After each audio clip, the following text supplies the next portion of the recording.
Model tenancy ऍक्टवर आधारित आता हे नवे नियम लागू होणार आहेत। यानुसार सगळ्यात महत्त्वाचं म्हणजे प्रत्येक रेंट ॲग्रीमेंट म्हणजे भाडे करार सही केल्याच्या 60 दिवसात डिजिटली स्टॅम्प आणि रजिस्टर करावा लागेल। यापूर्वी अनेक करार स्टॅम्प पेपरवर करण्यात यायचे, त्यावर सही केली जायची, पण अनेकांचं रजिस्ट्रेशन होत नव्हतं। त्यामुळे रजिस्ट्रेशनची ही प्रक्रिया ऑनलाईन करता यावी यासाठी राज्यांना त्यांच्या ऑनलाईन यंत्रणा अपग्रेड करण्यास सांगण्यात आले। दुसरं महत्त्वाचं म्हणजे 60 दिवसांची डेडलाईन उलटण्यापूर्वी ही ऑनलाईन रजिस्ट्रेशन प्रक्रिया केली नाही तर 5,000 रुपयांपासूनचा दंड आकारला जाईल। नोंदणीची ही प्रक्रिया ऑनलाईन किंवा स्थानिक रजिस्ट्रारकडे करता येईल। घर भाड्यानं घेणाऱ्या व्यक्तीला पोलीस व्हेरिफिकेशनची प्रक्रिया करावी लागेल। याशिवाय सिक्युरिटी डिपॉझिट्स, भाडं वाढवणं, जागा रिकामी करायला सांगणं यासाठीचे नियम देखील अधिक स्पष्ट आखण्यात आलेत। आता ते देखील पाहूयात। घर भाड्यानं घेताना नवीन भाडेकरूला सिक्युरिटी डिपॉझिट भरावं लागतं।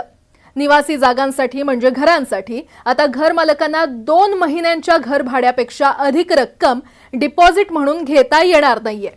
अनेक शहरांमध्ये सध्या 6 ते 10 महिन्यांचं भाडं डिपॉझिट म्हणून घेतलं जातं।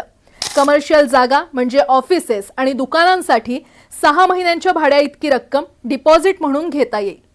आता तिसरा महत्त्वाचा मुद्दा म्हणजे घर भाडं केव्हा आणि किती वाढवता येईल। घर भाडं केव्हा आणि किती वाढवता येईल याबद्दलचे नियम देखील स्पष्ट करण्यात आले। 12 महिन्यांचा काळ उलटल्यानंतरच घर मालकाला भाडं वाढवता येईल। अशा प्रकारे भाडं वाढवण्याआधी घर मालकाला भाडेकरूला हे कळवणारी लेखी नोटीस किमान 90 दिवस आधी द्यावी लागेल। घर मालकांना अचानक घर भाडं वाढवता येणार नाही आणि वर्षातून एकदाच भाडेवाढ करता येईल। घर भाडं 5,000 रुपयांपेक्षा जास्त असेल तर ते डिजिटली UPI द्वारे, बँक ट्रान्सफरद्वारे भरावं लागेल। रोख व्यवहार करता येणार नाही। घर भाडं 50,000 रुपयांपेक्षा जास्त असेल तर TDS कापला जाईल। यासोबतच कायदेशीर प्रक्रिया पार पाडल्याशिवाय भाडेकरूला घराबाहेर देखील काढता येणार नाहीये। मुदतीपूर्वी घर रिकामं करून हवं असल्यास घर मालकाला रेंट ट्रिब्युनलकडून घर रिकामं करण्याची नोटीस म्हणजेच ऑर्डर घ्यावी लागेल। शिवाय घराचं कुलूप बदलणं, वीज किंवा पाणी बंद करणं किंवा भाडेकरूंना धमकावणं असे प्रकार केल्यास शिक्षा होऊ शकते। नवीन कायदा भाडेकरूंना प्रायव्हसीचा अधिकार देतो। तपासणी किंवा दुरुस्तीसाठी त्या घरात शिरण्याआधी घर मालकाला भाडेकरूला 24 तासांपूर्वी कळवावं लागेल। घरात एखादी दुरुस्ती करून हवी असल्यास भाडेकरूनं घर मालकाला कळवावं।